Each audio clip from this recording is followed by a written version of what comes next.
At the life of Sri Guru Nanak, who actually started the Sankirtana movement, Bhagwan, in so many discourses, referred to Guru Nanak Dev Ji as the one who inspired people to sing together, who continuously traveled coaxing people to come together and chant the name of the Lord.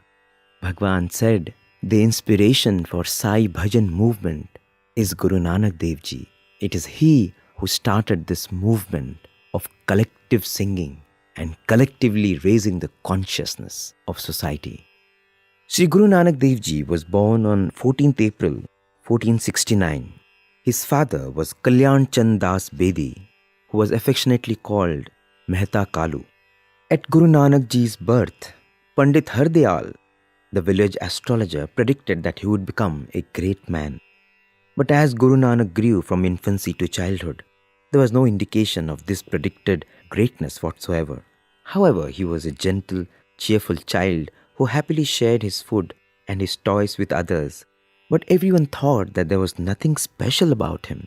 However, once he started going to school, his performance was marked by a brilliance that had never before been seen in any child in Talwandi, the village where Guru Nanak Dev Ji was born in Punjab.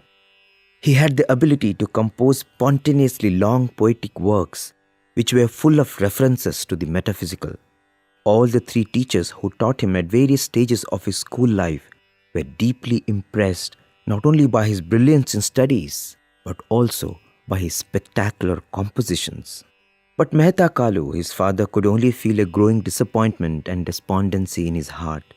He wanted his son to make a place for himself in the world, to find service with one of the important officials of the ruling class. And for this, his brilliance in languages and his ability to compose verses he thought would be of no use. When Guru Nanak Dev Ji was 13 years of age, according to tradition, he needed to begin wearing the Janeyu or the sacred thread woven out of cotton yarn and blessed by a priest according to rituals laid down by religious tradition. Pandit Hardayal was called to set an auspicious date for the ceremony, and once this was done, messengers were sent to friends and relatives to invite them for the function. Elaborate preparations were set in motion days in advance.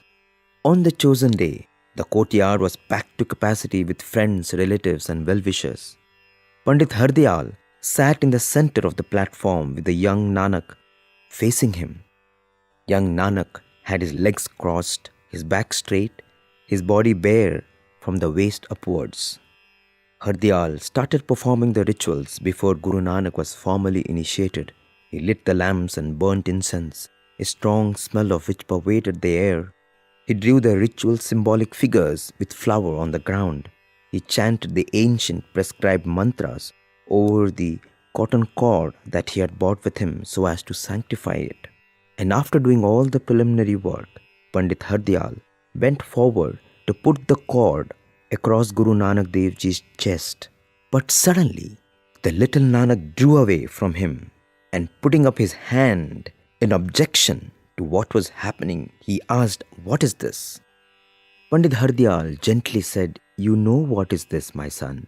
This is Janeyu, a sacred thread which marks you out as a member of the upper caste. By wearing this, you will become a twice-born Hindu, a pure Hindu." Guru Nanak Dev Ji immediately retorted, "Can the mere wearing of a thread put you in a higher category? It is not the mere wearing of badges and symbols that will mark us out as superior human beings, as being in the upper caste or a pure Hindu. It is only our actions and our actions alone that will give us our positions in the hierarchy of men. Besides, what sanctity and superiority can this thread give me, which itself will in due course get soiled and break?" Pandit Hardayal was stunned to hear these words of wisdom from a little boy. He was rendered speechless. His hands, which were holding the sacred thread, froze in midair. The little Nanak shook his head, said no, and his voice was loud enough to be heard in the farthest corners of the courtyard. He declared, "I will not wear a thread which encourages us in the false belief that empty rituals and rites are the way to salvation and makes us forget that the only road to it lies in the goodness of our acts and in acts of compassion. Everyone there was shocked, and there was a gasp of disbelief from the gathering, which had never witnessed such a blatant and gross act of sacrilege as they thought. Many were sure that Nanak's wayward behavior would draw the wrath of the gods on the Bedi household. Those who knew Nanak as a quiet, meditative, soft-spoken boy, even they were shocked at the way Nanak protested and declared, tested and spoke his mind. No one had imagined that he was capable of such a strong and forceful expression of will. Pandit Hardyal sat there, confusion writ large on his face. He could not condemn the little Nanak altogether because he knew that there was so much sense in what the boy had said. Right action and compassion were far more important in gaining salvation than mere wearing of the sacred thread or other religious symbols and the performance of rituals. Yet he had never before faced such rejection of what had been considered sacred down the ages. And Mehta Kalu, the father, was of course mortified beyond words.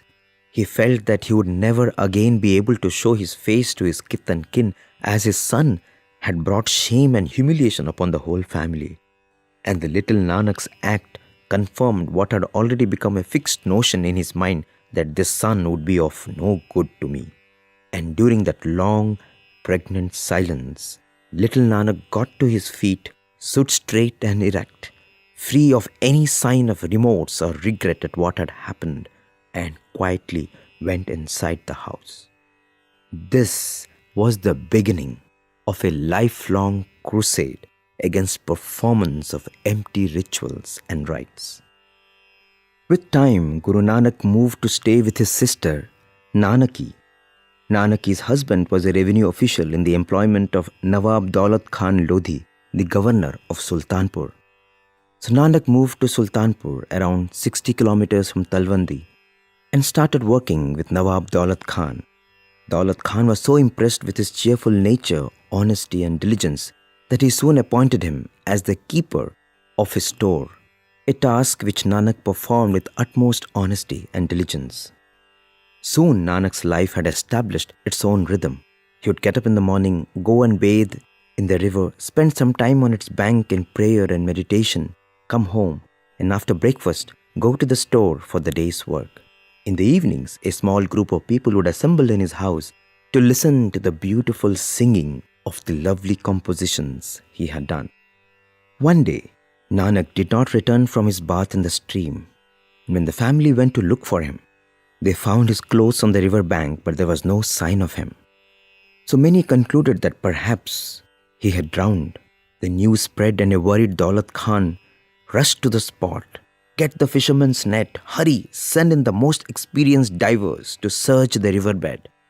Daulat Khan left no stone unturned to search for Nanak. While his orders were being carried out, he somehow felt that Nanak was a strong swimmer. It is unlikely that he could have come to any harm in this rivulet. Hours passed, and one by one all his officers returned. When all of them shook their head in negative when he asked, "Did you find anything?" Daulat Khan still did not believe that the worst had happened. And the other person who shared the same belief was Nanaki, Nanak's sister. She would always say, "You wait and see, my brother will return safe." And exactly as she had predicted, a week later, Nanakji returned safe and sound. Daulat Khan's men found him wandering on the left bank of the river and brought him home. In answer to the queries that were addressed to him, Nanakji would only shake his head, give a radiant smile, and declare, "There is only one God, there is no Hindu, there is no Mussalman." For the next few days, this was his constant refrain: "There is no Hindu, there is no Muslim." Soon this chant could be heard everywhere. The devout Muslims were upset because they felt that Nanak was encouraging people to become heretics. The Orthodox became exceedingly alarmed.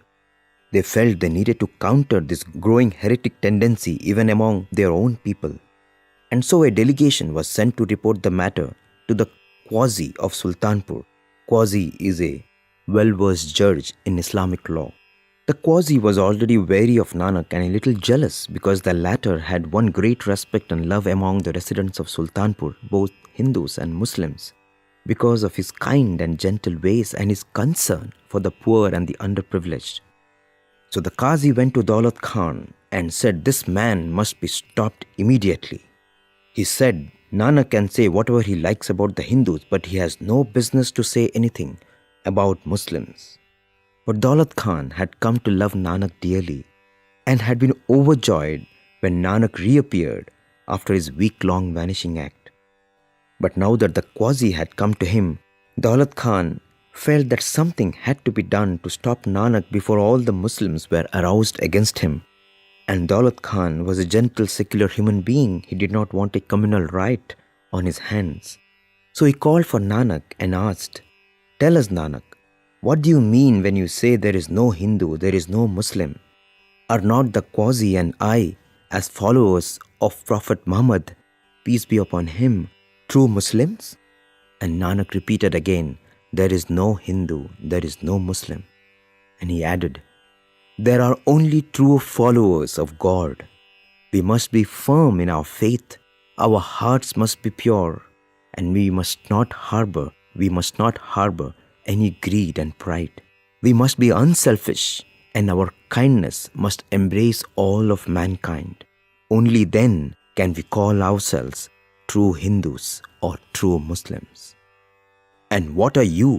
The Qazi's face was red with anger and his voice was shrill and loud as he voiced this question.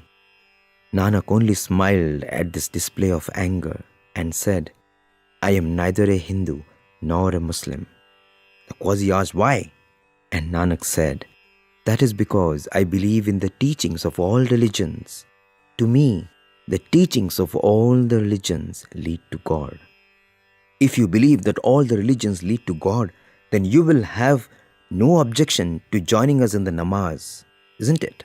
asked the Qazi. And Nanak said, "Yes, I will do that with pleasure. I will follow when you lead the prayers." And so the Nawab, the Qazi and Nanak set off for the mosque. The Qazi took his place at the head of the congregation.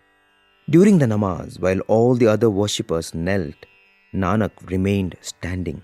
The Qazi saw this, and as soon as the namaz was over, he returned to the Nawab and said, "See, my lord, this man is a liar and a cheat. He said that all religions are equal, and he would join us in the namaz, but he did not do so. He must be punished for his lies and for his heretical teachings." The Nawab turned to Nanak, seeking for an answer. Nanak did not reply to the Nawab's question. He simply turned instead to the Qazi with a smile on his lips and a twinkle in his eyes. Nanakji said to the Qazi, "You are a man of God, in the house of God, and you have led 1,000 men in prayer. We stand in a place that has been hallowed and made sacrosanct by the prayers of thousands of devout Muslims. I know you will tell the truth and only the truth. Tell me, what was on your mind as you led the prayers?" The Qazi thought for a while, and then he saw that the smile on Nanak's lips had spread to his entire face, and it was a face that was suffused with gentleness and kindness, a kindness he had never seen before, and he felt he must tell the truth to such a person. And so the Qazi said, "I was thinking of my mare and my foal. I was thinking of my animals. My mare gave birth to a foal last night. It was a difficult birthing, but the little one is really beautiful. They are both in a stable close to an open well, and my thoughts kept going back to them while I prayed. I was worried that the mare or the little one would fall into the well. This was the thought continuously as the prayer was going on." And then Nanak asked, "So tell me, O Holy One, does prayer consist merely of kneeling and bowing and reciting a few words?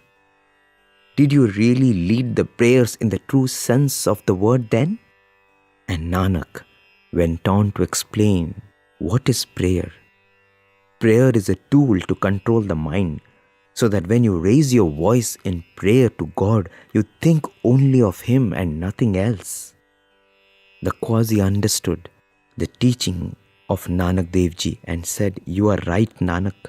While my body was bowing and my voice was reciting the holy words, my mind did not dwell on God. My mind was on mundane matters. My prayers were not true prayers. And so, as you say rightly, I did not truly lead the prayers. I failed my God. I failed my religion.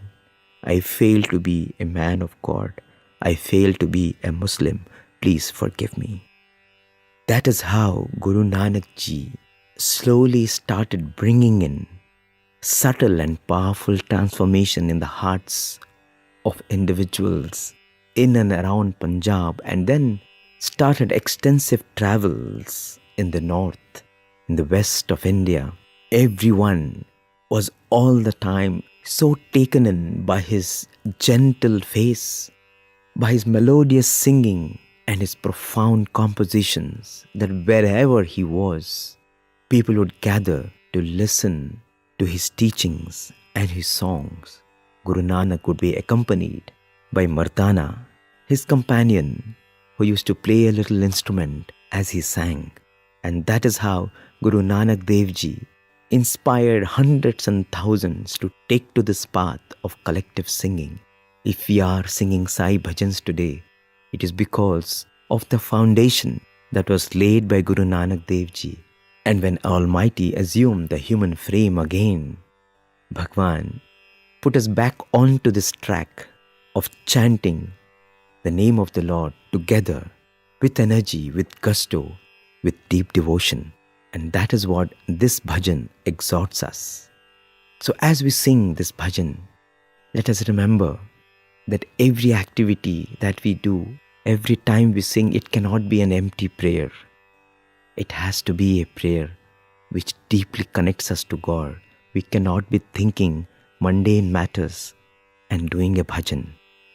Bhajan, to be a bhajan, needs our complete heart, mind and soul. With this spirit, let's sing this bhajan once again. Vahe Guru Vahe Guru Vahe Guru Ji bolo. बोलो वाहे गुरु वाहे गुरु वाहे गुरु जी बोलो वाहे गुरु वाहे गुरु वाहे गुरु जी बोलो सत्यनाम सत्यनाम सत्यनाम जी बोलो सत्यनाम सत्यनाम सत्यनाम जी बोलो सत्यनाम सत्यनाम सत्यनाम जी बोलो सत्यनाम सत्यनाम सत्यनाम जी